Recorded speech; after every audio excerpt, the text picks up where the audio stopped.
वो बोले कि इनको ले जाएं। तो महाराज जी ने कहा ये ठीक है, ये चले जाएंगे। हमसे बोला तुम चले जाओ।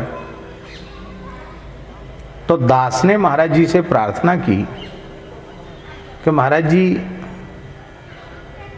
हमने न तो भागवत पढ़ी है अभी, जैसे विद्वत भागवत लगाई जाती न तो भागवत लगाई है, और ना हमने कभी 1 घंटे प्रवचन किया है भागवत जी पर। ऐसी कभी कुछ कह ले बात अलग है, प्रवचन तो हमने नहीं, भागवत जी की कथा नहीं कही और ना हमने लगाई, तो हम कैसे कह पाएंगे। अरे बोले महात्मा हैं, दुखी हो जाएंगे और चले जाओ, ठीक कहोगे, अच्छा कहोगे, कोई चिंता नहीं करना, जाओ चले जाओ। अब गुरु आज्ञा गरीयसी, उनकी आज्ञा हो गई। और आज्ञा हो क्या गई, उन्होंने कहा कि आप चिंता मत करो, आप जाओ और ये आ जाएंगे। ये अपने समय से वहां पहुंच जाएंगे। बसंत पंचमी से कथा थी, माघ शुक्ल पंचमी से। महाराज जी बोले खाक चौक भी आज्ञा लेके आओ पहाड़ी बाबा से। तो उनसे आज्ञा हमने तब ली जब दूसरे दिन हमको सवेरे जाना था, तो रात्रि को हमने आज्ञा ली। तृतीया को हमने प्रस्थान किया था, माघ शुक्ल तृतीया।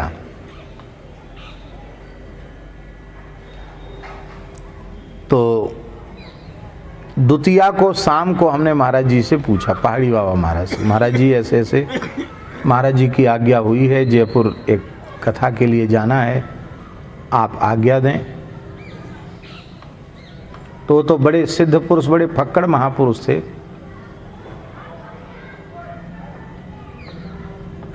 जाओ विजय होगी, यही शब्द थे उनके, जाओ विजय होगी। अब उनसे पूछने का तो किसी को हिम्मत थी नहीं। हम मन में सोचने लगे हम कोई लड़ाई लड़ने जा रहे हैं कि युद्ध करने जा रहे हैं जो विजय होगी। पर महाराज जी ने आशीर्वाद दे दिया, विजय होगी, जाओ। वहां पहुंचे तो शाम को जो सज्जन थे, जो यजमान थे, उनका नाम था ताराचंद जी। वे आए, बड़े विद्वान पुरुष थे वो, डॉक्टर ताराचंद, पीएचडी थे, पुराने जमाने के पीएचडी थे। 9 कन्याएं थी उनके और 2 पुत्र थे, पूरे 11 थे घर में। और 9 कन्याएं भी बहुत अच्छे पढ़ी लिखी और बहुत अच्छे परिवारों में विवाहित थी। और 9 जमातों में 2 तो बहुत बड़े साइंटिस्ट थे, वैज्ञानिक थे, और कोई एयरफोर्स में थे, तो कोई थल सेना में थे, तो कोई जल सेना में थे।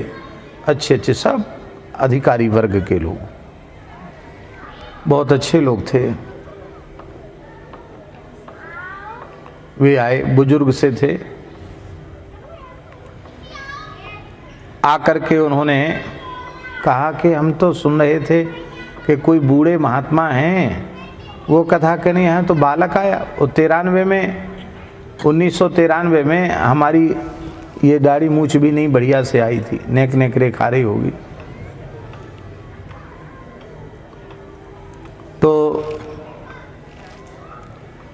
बोले ये तो बच्चे जैसे आए हैं कथा कहने। तो हरिदास जी बोले करीब विद्वान हैं, पढ़े लिखे हैं, हमारे गुरुजी हमने पढ़ा है इनसे, बहुत अच्छी कथा कहेंगे। उन्होंने कहा कथा तो कहेंगे, मेरे सामने बोला है, कथा तो करेंगे, पर हमसे बोला महाराज ये कथा जो है ना वो प्रेतों के उपद्रव की शांति के लिए है। मैं भूत प्रेत बाधा में विश्वास नहीं करता था, लेकिन मेरी हवेली में इतना भारी उपद्रव है भूतों का कि दुनिया के प्रसिद्ध बड़े बड़े तंत्र मंत्र वाले आकर के अपने प्राण बचा के भागे। और हम लोग भी हवेली में नहीं रहते, हम लोग भी किराए से मकान लेकर रहते हैं। हमारी छपाई की मशीन जो कई टन वजन की, उसको प्रेतों ने उलट दिया, मेरे एक लड़के को मार डाला और मेरे कुछ जमाई ऐसे हैं जो फोर्स में अधिकारी हैं, एयर फोर्स वगैरह में, वो नहीं मानते थे। वो रात्रि को वहाँ रहे तो उनको भी उठाकर पटक दिया और उनके भी प्राण जैसे तैसे बचे। और कौन सी मनोहर कहानियाँ, सत्य कहानियाँ, इन सब में हमारे हवेली के किस्से छप चुके हैं। काम धंधा भी हमारा बंद है। और एक दिन है, जयपुर बड़ा शहर है, सामान सब हम खरीद लेंगे। लेकिन बात यह है कि अब आपका मन हो तो आप कहिए तो हम सामान खरीद के लाए। हमने तैयारी, जगह तो है पर हमने सामान अभी नहीं लाए हैं खरीद के। ऐसा उसने डरा दिया। हम तो बहुत संक्षिप्त में बता रहे हैं, बहुत इतिहास सुनाया उसने, ऐसा है ऐसा है ऐसा है। तो हमारे मन में आया कि प्रथमग्रासे मक्षिका पातम, जीवन की पहली कथा और उसमें भी ये उपद्रव। तो एक बार तो मन में आया कि वृंदावन लौट जाएं। इन्होंने भी तैयारी नहीं की है, आपने क्या ज़रूरत है, वृंदावन चले जाएं। फिर हमने मन में आया कि पूज्य गुरुदेव भगवान ने आज्ञा किया है और हम बिना आज्ञा पालन के जाएंगे तो उनकी आज्ञा की अवज्ञा हो जाएगी। तो गुरु आज्ञा की अवज्ञा नहीं होनी चाहिए। फिर खाकचौक वाले महाराज जी ने कहा कि जाओ विजय हो। इसका मतलब है कि वे तो त्रिकालदर्शी महापुरुष, योगीराज महापुरुष, उन्होंने समझ लिया होगा, इसलिए आशीर्वाद दे दिया कि विजय हो। तो दो समर्थ महापुरुषों की, गुरुजनों की हमारे ऊपर कृपा है। तो अब हमें भयभीत होने की आवश्यकता नहीं है, ऐसा मन में आया। थोड़ी देर तो हम मौन रहे और फिर मैंने कहा कि हाँ, आप तैयारी करें, हम कथा कहेंगे। सारी तैयारी हो गई। ब्राह्मण देवता भी साथ में थे, सब सामान आ गया, मंडल आदि बनने लग गए। यजमान बोला हम लोग हवेली में नहीं रहेंगे, आप लोगों को ही रहना है वहाँ। और कथा के समय हम लोग आएंगे, केवल पूजन के कथा के समय, फिर हम चले जाएंगे। वहाँ रात में कोई नहीं रहेगा, आप लोग रहेंगे। ऐसा यजमान। तो हमने साथ वाले ब्राह्मणों से प्रार्थना की कि देखो, सकाम अनुष्ठान है और बाधा निवृत्ति के लिए अनुष्ठान है, इसलिए आप सब बहुत सावधान होकर अपने अपने जप आदि को बड़े विधि पूर्वक और सच्चाई पूर्वक आप लोग संपन्न करना और सदा पवित्र रहना। क्योंकि शरीर में किसी भी प्रकार की अशुद्धि आती है तभी अशुद्ध आत्माओं का उपद्रव शुरू होता है, उनका प्रवेश होता है। तो सदा पवित्र रहना। और वो लोग भी सब डर रहे थे।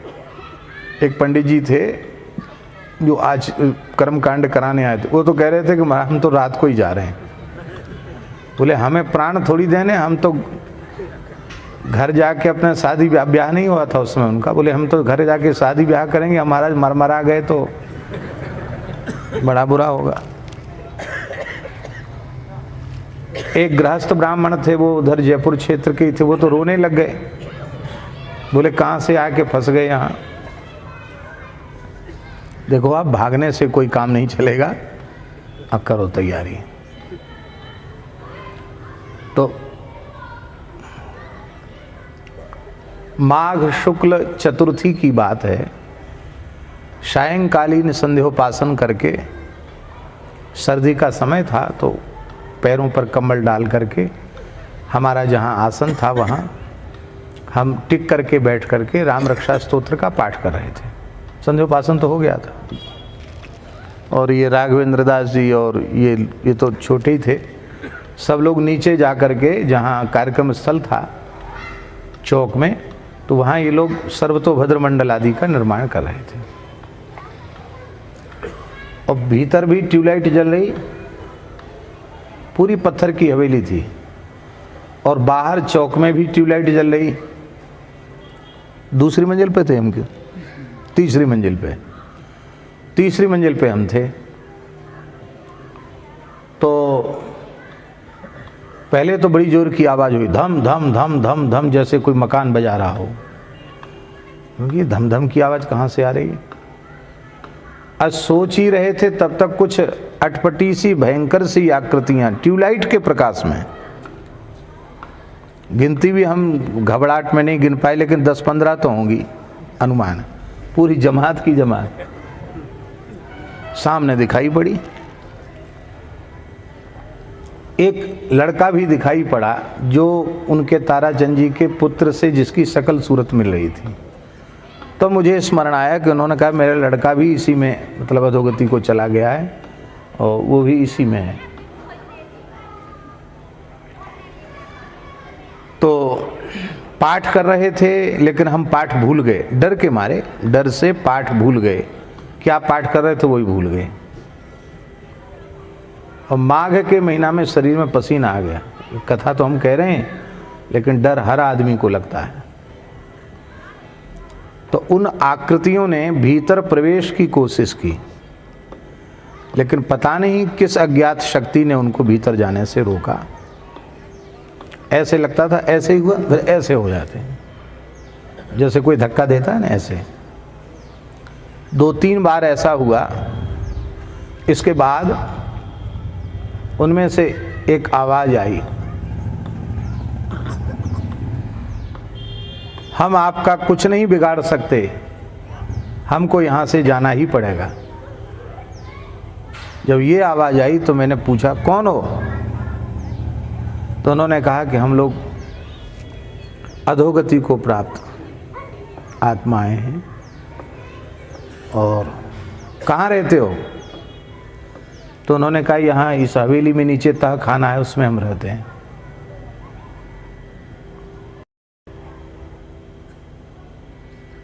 और अब हमको यहाँ से जाना पड़ेगा। बस इतनी बात सुनाई पड़ी और वो दृश्य मेरे सामने से हट गया। जब दृश्य हट गया तो हमको एकदम जैसे झक्की सी खुल जाती ना, क्या हो गया रे, कैसे ये सब हो गया, कल से कथा है, आज से उपद्रव शुरू हो गया भैया, अब क्या होगा।